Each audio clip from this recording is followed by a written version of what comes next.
Michigan has elected to suspend Sherrone Moore for 2 games of the upcoming 2025 season, but neither of those games includes Oklahoma, which is one of the first tests for this Michigan team in 2025.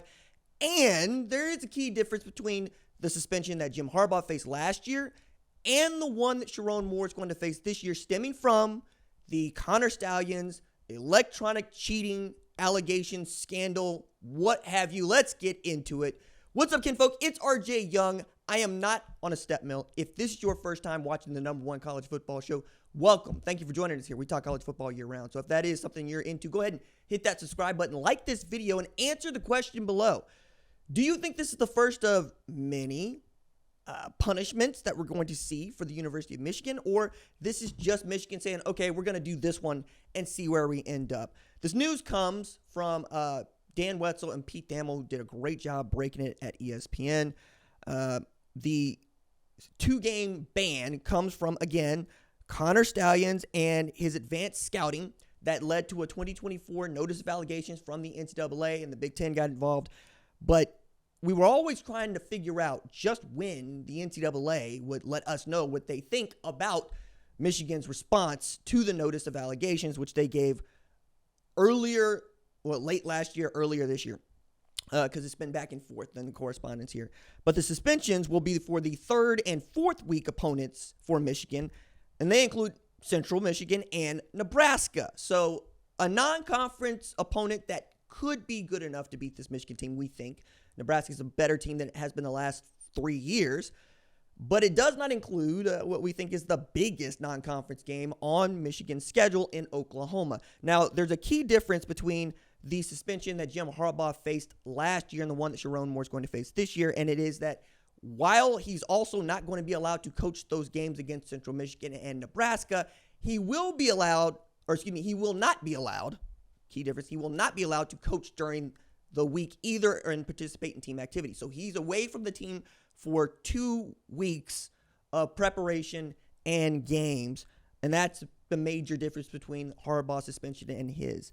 Now, traveling to Oklahoma is a really big deal, right? Michigan coming home. Plus, for those of y'all that don't know, Chiron Moore, who has said out loud he wants to end his career as a Michigan man, graduated from Oklahoma. University of Oklahoma in 2007, if we are really getting in here about it, and he's from Derby, Kansas. But you know what? If that man want to claim Ann Arbor, claim Ann Arbor. You know what I mean? No difference to me. I mean, I went to Oklahoma, but I ain't gonna. Let me back up just a little bit, because you can see I'm from here. I'm from here, and I am fond of being from here. And I realize we got our problems, like everybody got our problems. But Chiron from Oklahoma, the University of Oklahoma is where his degree is from. My master's is from the my master's from the University of Oklahoma. My undergrad is from the University of Tulsa. And before I did this job, I was getting a PhD from Oklahoma State. I am from Oklahoma, and I love it here. The allegations that started this came in October 2023 when reports of the Stallions' advanced scouting scandal got hot. And what it seems that Chiron Moore is being reprimanded for is the deleting of those text messages that he received from Conor Stalions and had some imaging in them that may have had some of the play calls, some of the things that he needed to know in as far as knowing what the plays were going to be from the team across the sideline. The device imaging is the quote that they gave. And it says Moore was subsequently produced them to the enforcement staff and is accused of committing a level 2 violation. Again, Michigan is self-imposing this, right? He's suspended in 2023 for the opener against East Carolina. And that was also self-imposed by the NCAA for a different case, recruiting violations, as I recall. I think as we've learned this, we're also going, okay, how much is this really going to affect Michigan, who got a new, not just offense coordinator, but a new quarterback, we think, in Bryce Underwood. We think it's going to be his job. And Chip Lindsey is going to be calling plays. I'm going to be interested to see who the acting head coach is. But, Biff is there now, so probably. is this enough in as far as the deleting of the text messages, right? Sherrone has said, I didn't want Conor Stalions to get any real credit for what we did in 2024, which is win the friggin' national championship.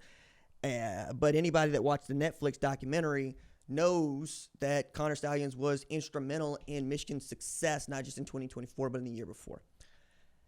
The way in which Michigan procured these signs, right, in the advanced scouting is the issue. It isn't the sign stealing itself. Sign stealing is an easy way to get to this subject.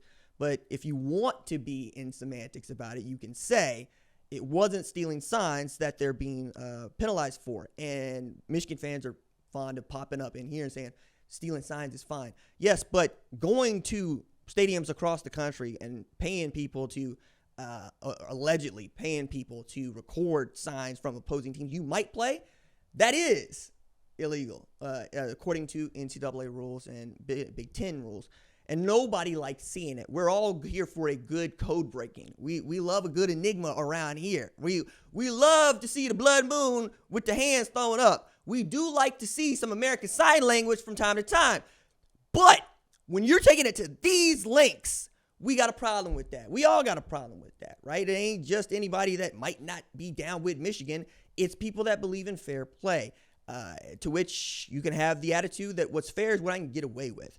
And many people want to point to Conor Stalions' background, being an academy grad and being a guy who really wanted to learn how to break the opposing team, if you will, the opposing country signals and use them against them. That's what he wanted to do. Some of that's got a lot to do with football. A lot of it doesn't. I think it was really doing a lot to take away what the players were able to accomplish in 2024, and they're the guys that I think were really hurt by this. Every time it looked like Michigan did not have enough to go win at this level, they just did just that. If you looked at their blue chip ratio, if you looked at their quarterback play, if you looked at anybody but Blake Corum or Roman Wilson, even Will Johnson to a degree, you would say the same thing. Kenneth Grant, Mason Graham, those guys stepped up in huge ways. That offensive line in 2023 when they won the national championship. So I said 2024 earlier. Somebody's going to catch it. 2023 when they won the national championship. Pardon me. It was phenomenal. It's phenomenal. And even, without a quarterback, I would say in 2024, they're able to beat the national champion Ohio State Buckeyes in a fair fight. And they're fond of that too. It's going to get hot the next couple of days. We're going to find out more about this because the run that Michigan has been on basically since 2021, you can attribute a lot to that to Conor Stalions and Jim Harbaugh, frankly, but more to the players. I believe that if Ohio State and Michigan had played in 2020, we wouldn't even be talking about this because Jim Harbaugh would probably be out of a job. I think they would have finished 2-5, and that would have been one too many losses to Ohio State. And then in 2021, they flipped the script.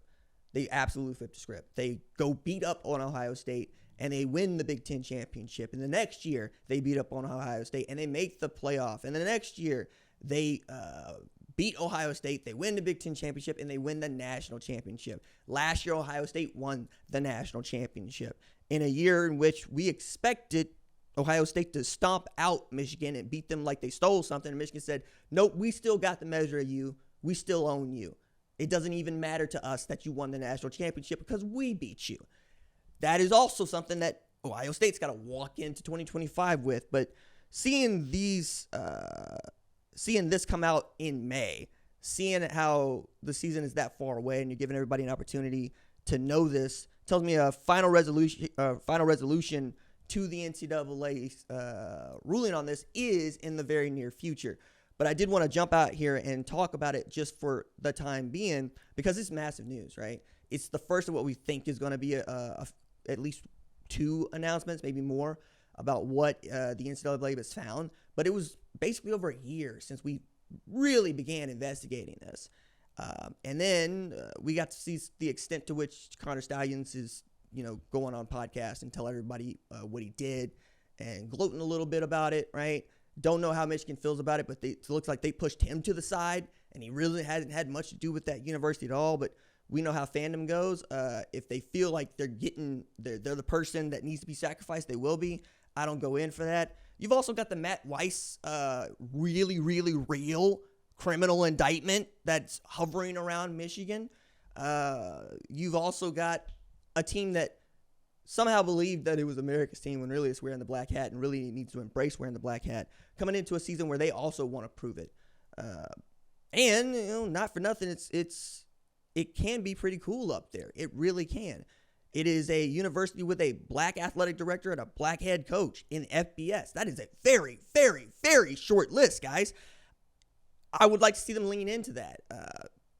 And like if they're able to get past Oklahoma, yeah, you're gonna think about them being another great team in the Big Ten, because many people, myself included, think that Oklahoma's gonna have a better season this year than it did last year, and John Mateer might have something to do with that. So might Brent Venables. We'll keep watching this, but you let me know. Is this enough? Is this what we wanted? Is this really what it's gonna be? And if this is it, is it gonna curtail Michigan or anybody else from advanced scouting in the future? That's really it here.